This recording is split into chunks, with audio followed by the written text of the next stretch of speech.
বাংলাদেশের রাজনীতি আবার উত্তপ্ত। নির্বাচনের সময় যত ঘনিয়ে এসেছে ততই বেড়ে যাচ্ছে নানা গুঞ্জন, জল্পনা কল্পনা আর রাজনৈতিক হিসাব নিকাশ।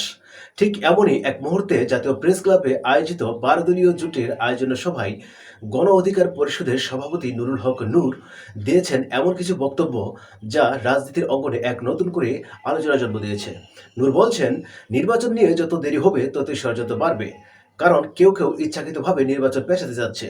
এই পেছানোর পেছনে লুকিয়ে আছে রাজনৈতিক প্রস্তুতির অস্বস্তি। অনেক দল বা নেতা মনে করছেন তারা এখনো প্রস্তুত নন। দল গুছাতে, জনসম্পৃক্ততা বাড়াতে, রাজনৈতিক অস্তিত্ব টিকিয়ে রাখতে কিছুটা বাড়তি সময় দরকার। তাই দেরি মানেই তাদের জন্য সুযোগ। তবে এখানে নূরের বক্তব্যে সবচেয়ে তাৎপর্যপূর্ণ অংশ ছিল বিএনপি প্রসঙ্গে। তার মতে, অযথা বিএনপিকে ভিলেন বানিয়ে কোনো লাভ নেই। বিএনপি এখনো দেশের সবচেয়ে বড় সংগঠিত রাজনৈতিক দলগুলোর একটি। মাঠে ময়দানে, পাড়া মহল্লায় কিংবা সামাজিক মাধ্যমে তাদের সাংগঠনিক কাঠামো এখনো অনেক মজবুত। যদি সুষ্ঠু নির্বাচন হয় তাহলে সাংগঠনিক দৌড়ে তারাই নাকি সবচেয়ে দৌড়ে এগিয়ে থাকবে। তিনি এটাও বলেন, দেশের রাজনৈতিক সংস্কার বাস্তবায়নের বিষয়ে কোনো রাজনৈতিক দলে প্রকাশ্যে বিরোধিতা করেনি, অর্থাৎ একটি ন্যায্য নির্বাচনের পক্ষে সবাই। তাহলে কেন এমন প্রতিপক্ষকে অকারণে ভিলেন বানানোর চেষ্টা করা হচ্ছে? কেন সামাজিক মাধ্যমে মিথ্যা তথ্য ছড়িয়ে জনগণকে বিভ্রান্ত করা হয়েছে? নূরের বক্তব্যে আরেকটি গুরুত্বপূর্ণ বিষয় উঠে এসেছে, সেটা হচ্ছে নির্বাচনের রুটম্যাপ নিয়ে সরকারের পক্ষ থেকে এখনো কোনো পরিষ্কার তথ্য আসেনি। কখন হবে নির্বাচন, ডিসেম্বর নাকি জুন? এক ধরনের অনিশ্চয়তায় বিদ্যমান।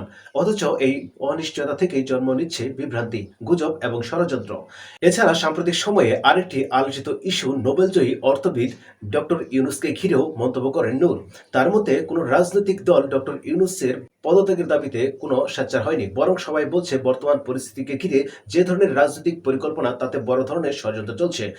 এই ষড়যন্ত্রের ছায়া পড়ছে নির্বাচন, প্রার্থিতা, এমনকি রাষ্ট্রীয় প্রতিষ্ঠানগুলোর উপরে। পুরো বক্তব্যের মধ্যে মূল বার্তা একটাই, দেশে একটি অংশ চাই সুষ্ঠু নির্বাচন এবং নিরপেক্ষ নির্বাচন। আর অন্য অংশ চাই নির্বাচনকে ঘিরে সময়পেক্ষণ, বিভ্রান্তি এবং বিভাজন। এই টানাপোড়েনেই চলছে দেশের রাজনৈতিক অবস্থা। বাংলাদেশের জনগণ বহুবার কঠিন সময় পার করেছে।